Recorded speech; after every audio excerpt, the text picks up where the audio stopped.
tous, j'espère que vous allez bien, que vous êtes bien installés. Nous voici dans le nouveau club de lecture, le numéro 18, et on va parler de mes 3 dernières lectures que j'ai effectuées.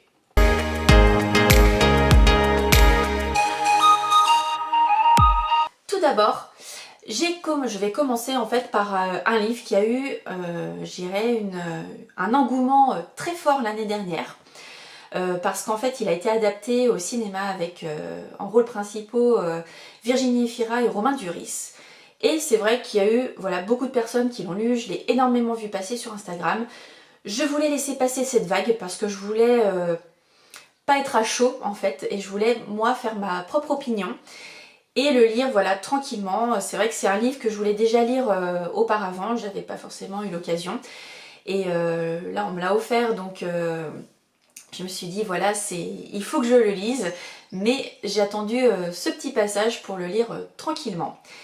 Alors je ne dirais pas que c'est un coup de cœur, parce que je pense que j'en attendais vraiment beaucoup, mais en tout cas j'ai apprécié donc la lecture de En attendant Bojangles d'Olivier Bourdeau aux éditions Folio. Ici on a en fait la vision, la perception d'un petit garçon qui va voir donc ses parents évoluer dans leur appartement, recevoir beaucoup de personnes qui font beaucoup de fêtes. Voilà, c'est très haut en couleur, sa maman le vouvoie tout le temps parce que c'est sa façon de faire. Elle est très très démonstrative, elle aime danser, chanter, passer de très très bons moments. Donc ça c'est, je dirais, le côté très poétique, etc. Parce qu'il y a forcément quelque chose de plus intense qui est derrière, mais ce sera à vous de le découvrir. Et il y a aussi quelques passages qui est du coup la vision du papa, donc beaucoup plus factuel. Et comme c'est un livre court, il fait autour de 170 pages, je vais pas trop en dire parce que c'est vrai que ça se lit très vite. Et on va découvrir en fait tout ce qui se passe, notamment sur la maman. Il y a on rigole, mais on pleure aussi. Et c'est vrai que c'est assez touchant, c'est une histoire qui est très touchante. Donc je voudrais savoir, vous, est-ce que vous l'avez lu l'année dernière, est-ce que vous l'avez déjà lu, est-ce que vous avez envie de le lire? Parce que on en a beaucoup parlé, ou est-ce que vous avez vu le film? N'hésitez pas à m'en parler en commentaire pour qu'on puisse échanger sur ce sujet. Pas de coup de cœur, mais une très belle lecture.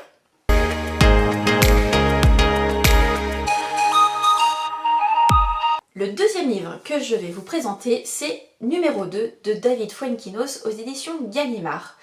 C'est un livre également que je voulais découvrir parce que j'ai déjà lu cet auteur, j'ai toujours aimé sa façon d'écrire, c'est toujours très doux, très agréable. Et j'ai eu ma période aussi Harry Potter, j'ai suivi la saga, je les ai lus d'abord et ensuite je les ai vus en film. Et ici en fait on va parler de Martin Hill, c'est un jeune garçon en fait qui a fait les sélections, le casting pour jouer le rôle d'Harry Potter. Malheureusement il a terminé deuxième. Je vous rassure tout de suite, on n'est pas ici focalisé sur Harry Potter. Effectivement on parle un petit peu de l'histoire de J.K. Rowling, comment elle est venue à écrire sur ce personnage, sur cette histoire, l'histoire qu'on connaît, etc. Le succès forcément. Mais je dirais le message principal de ce livre, c'est surtout l'échec et la vie avec cet échec-là. Donc là en fait on va suivre Martin qui va vivre des choses pas forcément très drôles, l'acceptation, comment il vit ça, etc. jusqu'à temps qu'il devienne adulte.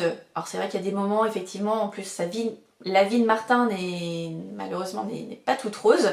Donc on est vraiment à ses côtés, on essaye de vivre ce qui lui vit, on le comprend. Et surtout, moi j'ai beaucoup aimé la fin parce que j'ai trouvé que c'était très intéressant et ça termine bien le livre. J'en dis pas plus, je vous rassure, parce que je veux pas spoiler non plus, il fait moins de 300 pages, donc pareil, c'est un livre qui va vous emporter, vous embarquer. Donc que vous aimiez ou pas Harry Potter, vous pouvez le lire sans problème. C'est pas le message principal, mais en tout cas, moi j'ai beaucoup aimé et je vous le recommande.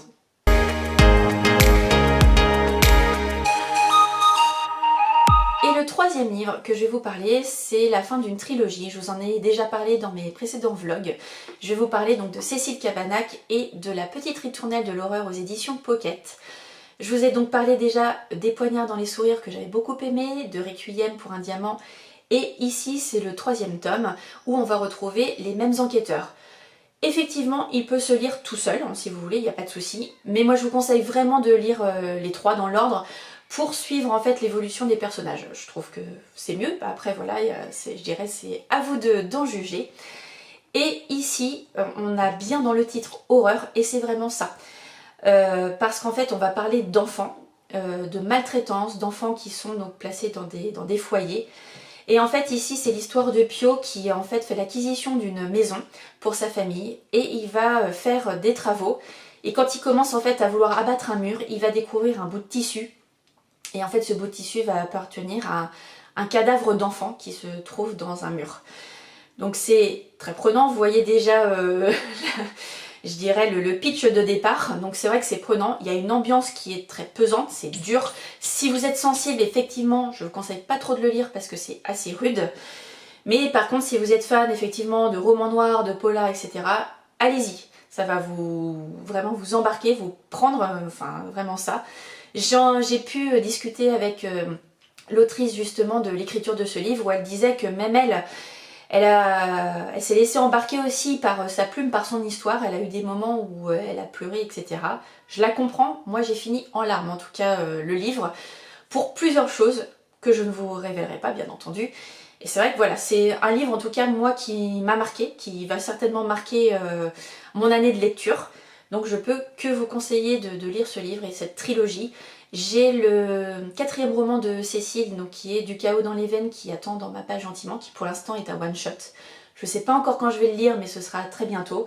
En tout cas, moi je peux que vous conseiller de découvrir cette autrice si ce n'est pas déjà fait, ou de continuer ses œuvres. Juste pour vous redire que Cécile Gavanac fait partie du collectif Les Louves du Polar, si toutefois vous êtes intéressé pour suivre ce collectif. Donc c'est un collectif de femmes qui écrit donc polar, thriller, roman noir.